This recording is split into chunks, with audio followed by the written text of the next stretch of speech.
Abrimos una nueva edición de Café Financiero con toda la información necesaria para cuidar tu dinero. Hoy vamos a brindar información para todos los ciclistas que en forma creciente circulan por las ciudades del país.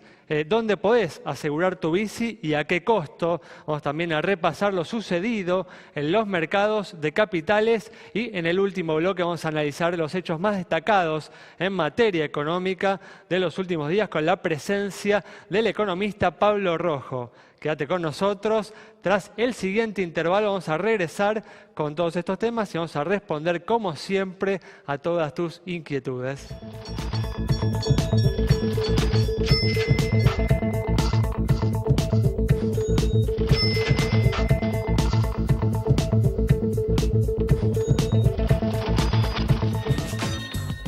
Bueno, estamos aquí con la presencia de Santiago Chelala, también está con nosotros Cristian Buteler para hacer un repaso por lo sucedido en los mercados de capitales en estos últimos días. No está con nosotros Yamila Escala, quien no va a poder estar esta semana, pero nos acompaña Aleida González para brindar alguna información de seguros para todos ustedes. ¿Qué tal? ¿Cómo andan? Bien, hola, ¿vos? Gracias por estar aquí con nosotros. Gracias a vos. Vamos a arrancar, tenemos como siempre mucha información y vamos a comenzar hablando de lo sucedido en materia económica. En estos últimos días, en particular hoy, el dólar alcanzó un nuevo récord, cerrando el día en torno a los 16 pesos con 10.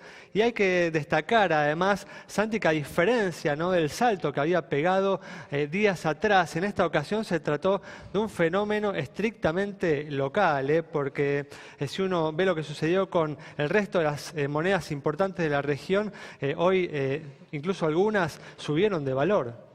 Sí, al igual hay que tener en cuenta este fenómeno, ¿no?, que los economistas llaman guerra de monedas, ¿no?, que ocurre cuando un país devalúa, gana competitividad, ¿no? Caso de México, por ejemplo, que había complicado su panorama externo después del triunfo de Trump, devalúa en busca de competitividad. Otros socios comerciales comienzan a hacer lo mismo, ¿no?, justamente para competir en materia de precios con un tipo de cambio más conveniente. Y entonces, bueno, van ocurriendo rezagos, ¿no? Y ocurre justamente esta famosa guerra de monedas, ¿no?, donde un país devalúa, luego el otro lo sigue, luego más tarde sigue otro, etcétera, etcétera. Para evitar eso, lo que hace falta es algún tipo de coordinación, ¿no?, a nivel regional, para evitar justamente devaluaciones, esa seguidilla de devaluaciones en países que tienen un alto grado de integración económica entre sí, caso de Brasil, por ejemplo, y Argentina. Pero bueno, como decía Sale, es verdad, hay un componente que puede ser externo en esta devaluación de la moneda argentina, pero claramente hay un componente local, que tiene que ver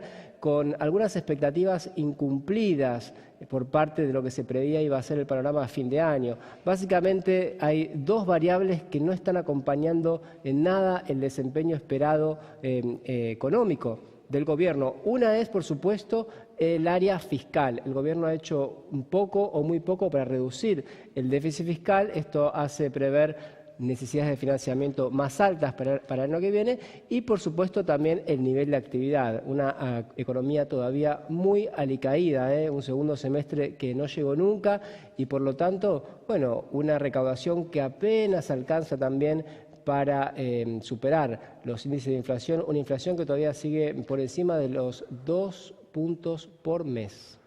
Bueno, mira, por lo pronto igual una buena noticia para los empresarios que tienen que competir con el mundo y que encuentran de este modo un alivio, ¿no?, tras varios meses en los que sus costos subieron en forma creciente contra un precio de sus productos que se mantenía bastante estable, ¿no? Habrá que ver igual hasta dónde permite, ¿no?, el Banco Central que continúe subiendo el dólar, porque hay que reconocer que a la política no le conviene un dólar realista, ¿no? Sí, sobre todo pensando que el año que viene hay elecciones.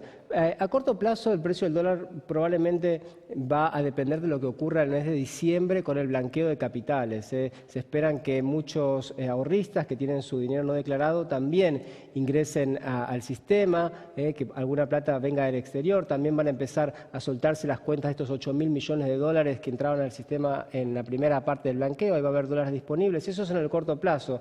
Pero claro, en el mediano plazo, para el año que viene también se esperan paritarias por encima del 20 o 30%. 30%, considerando lo que fue la inflación de este año, eso va a ser un aumento de costos, va a generar problemas de competitividad y nuevamente presiones sobre el tipo de cambio. Así que todo indicaría que en mediano y largo plazo la tendencia del dólar sigue siendo al alza. Vamos a seguir viendo, entonces, siguiendo de cerca el tema, vamos a cambiar ahora el ángulo de la información y vamos a hablar de un tema muy interesante e importante para todos aquellos que tienen una bicicleta, ¿no? Y que circulan en forma creciente por las ciudades del país. ¿Cuáles son las compañías en las que podés encontrar un seguro para tu bici y cuál es el costo de estas coberturas? Sí, Alejandro, porque se llevó adelante un relevamiento en el que se descubrió que no todas las aseguradoras brindan este tipo de producto, aunque sí aquellas que sí lo hacen, sí cubren el tema del robo. Algunas de ellas también hacen cobertura de lo que es la responsabilidad civil. En el caso, si me dan la placa, por favor, les voy a mostrar que en el caso de Seguro Bici comercializa un tipo de cobertura que es la de Prudencia Seguros y arranca en un costo de 104 pesos. En el caso de Blister Pack, también comercializa el tipo de cobertura de Allianz a 125 pesos mensuales. En el caso de la caja, que solo cubre robo, a 139 pesos mensuales. Federación Patronal, 143 pesos es la cobertura, el precio de la cobertura, y hay que remarcar que para hacer uso de la cobertura para robo de bicicletas, también hay que haber contratado previamente 3 otros productos de la misma aseguradora. En el caso de Integrity, 148 pesos es el costo mensual. Todas están valuadas sobre la base de una mountain bike de un valor de alrededor de 8.000 pesos. Así que este es el resultado. Bueno, vemos que se trata de una cobertura bastante accesible, una información que si sos ciclista tenés que tener en cuenta. Y vamos a continuar ahora con el repaso de lo sucedido en los mercados de capitales.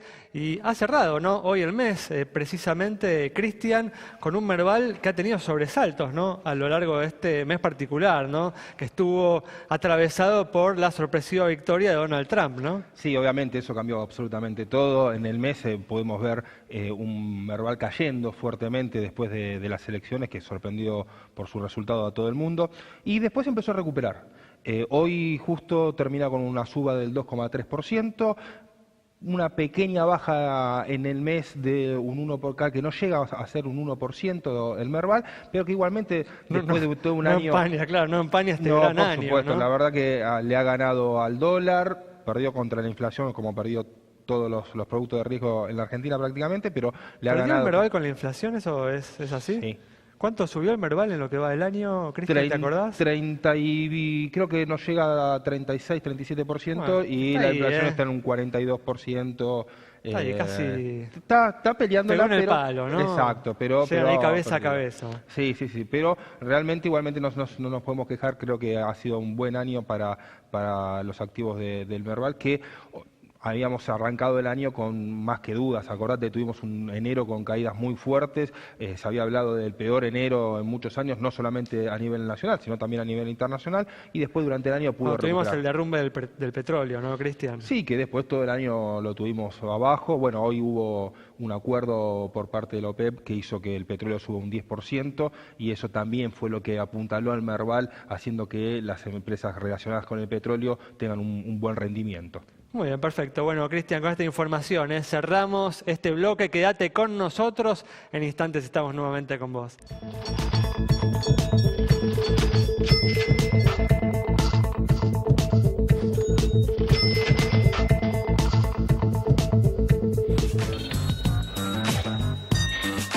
Estamos de regreso y vamos a comenzar a responder a todas tus consultas como hacemos siempre, y te vamos a contar la nueva disposición del Central que habilita cajas de ahorro para los menores de edad.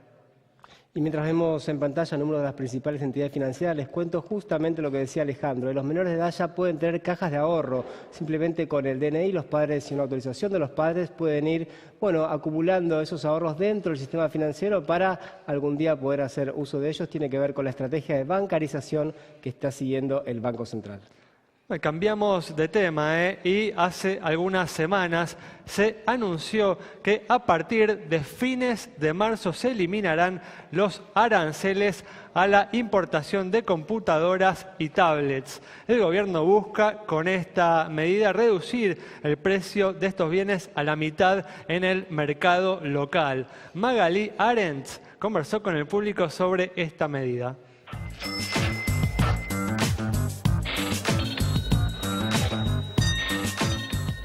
Café Financiero salió a la calle y le preguntó a la gente qué opinan sobre la medida de quitarle los aranceles de importación a estos productos y si temen que genere algún tipo de destrucción en los puestos de trabajo.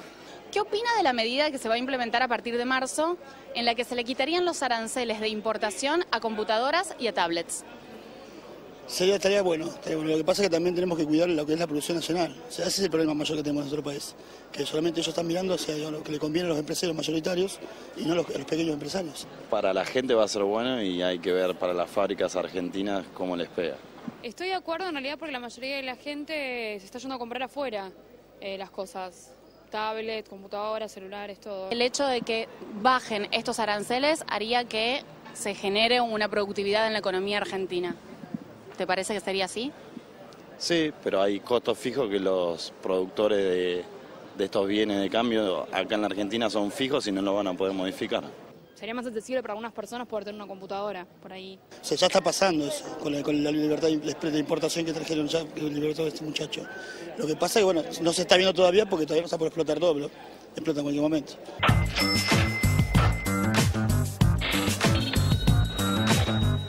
Por el momento el gobierno se viene manejando con cautela en este ámbito. A mí no me parece mal cierto grado de apertura comercial en la medida en la que se haga en forma gradual y no en el contexto, y en el contexto de un tipo de cambio razonable, no un tipo de cambio atrasado, ¿no? Como el que hemos tenido a lo largo de este año, ¿no?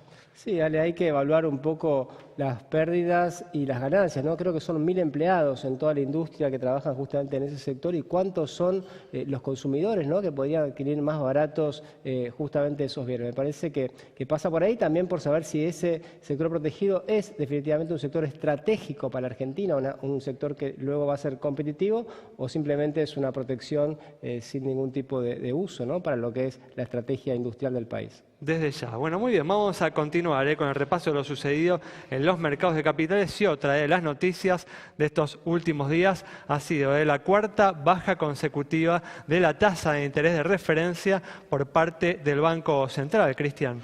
Así es, llevamos en lo que va del mes 4 bajas seguidas, son 2 puntos menos que ha bajado la tasa. Y eso capaz tiene un poquito que ver con lo que estuvo hablando Santiago en la primera parte acerca del repunte de hoy del dólar, ¿no? Porque en algún momento todos los pesos que están colocados a tasa, porque ven que le conviene la tasa, pueden ver que con una baja de tasa y un precio del dólar atrasado va siendo mejor opción posicionarse en dólares y eso es claramente un riesgo que se va a correr a medida que bajen la tasa. Igualmente creo que la baja de tasa es positiva porque la tasa alta complica mucho al sector industrial. Fue uno de los principales motivos por el cual se planchó la actividad este año. Y además, Cristian, también fomentaba el atraso cambiario, que es algo que perjudica al sector de bienes transitorios de la economía, digo, lo hemos dicho, ¿no? En el primer bloque. Sí, seguro. Yo creo que esa tasa mataba todo. O sea, intentó matar la inflación y la verdad que mucho éxito no pudo porque medio como que peleaba sola, ¿no? Porque por el lado de Hacienda se le daba aumentos a distintas cosas todos los meses.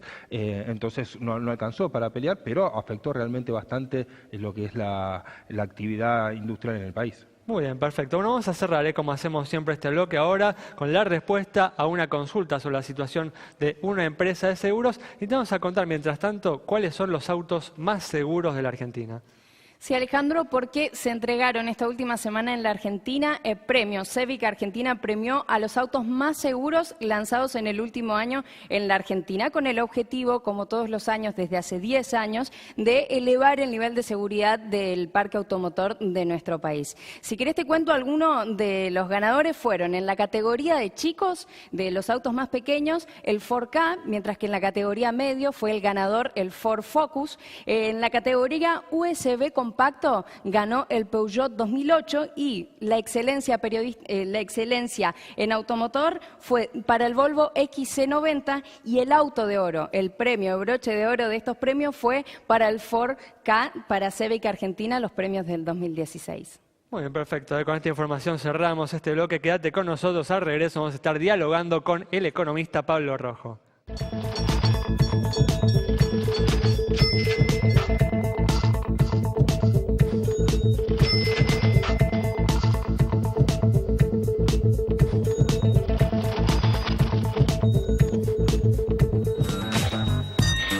Aquí llegó la presencia del economista Pablo Rojo para analizar los hechos más destacados en materia económica de estos últimos días. ¿Qué tal, Pablo? ¿Cómo andás? ¿Cómo están, señores? Gracias por venir.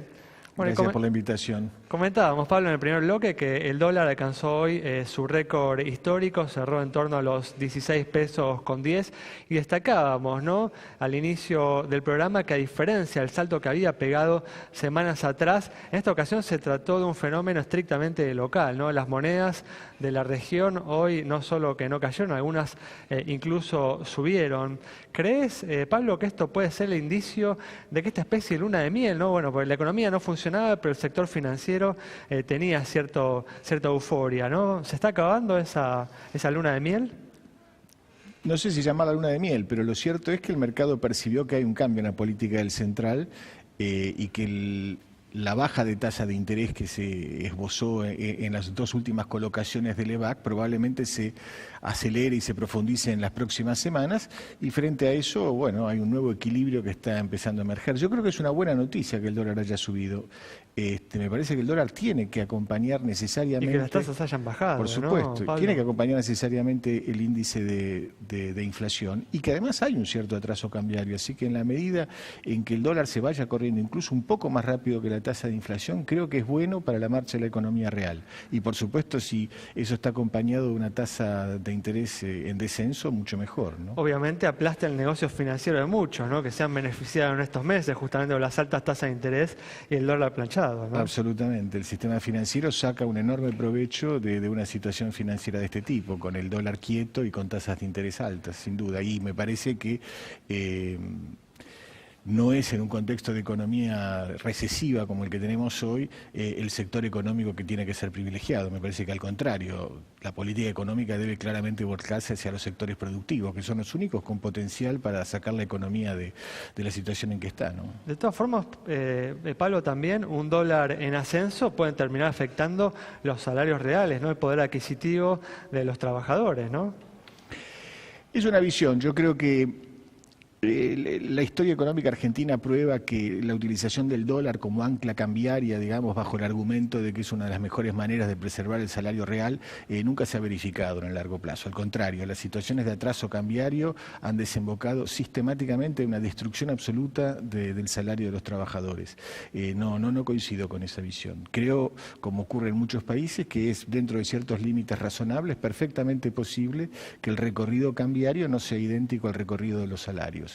Brasil, por ejemplo, tiene una larga experiencia en ese sentido, y es importante que la Argentina vaya introduciéndose en políticas que permitan efectivamente que el tipo de cambio evolucione en un sentido a veces divergente del salario real o del índice de precios domésticos.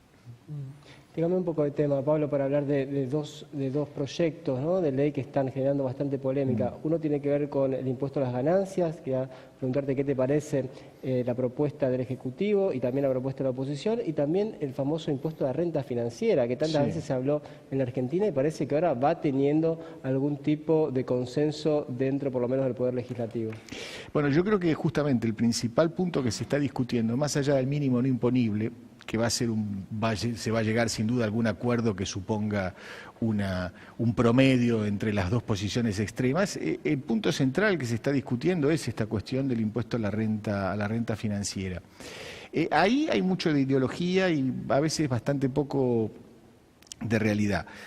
El hecho es que si se pretende gravar el interés de los plazos fijos, hay que ser muy cuidadoso, porque por un lado el interés de los plazos fijos simplemente preserva el valor de ese depósito, porque si uno tiene 20% de inflación anual y la tasa de los plazos fijos del 22%, no se puede gravar el 22% como si eso fuera una renta, cuando en realidad está protegiendo simplemente el valor del capital.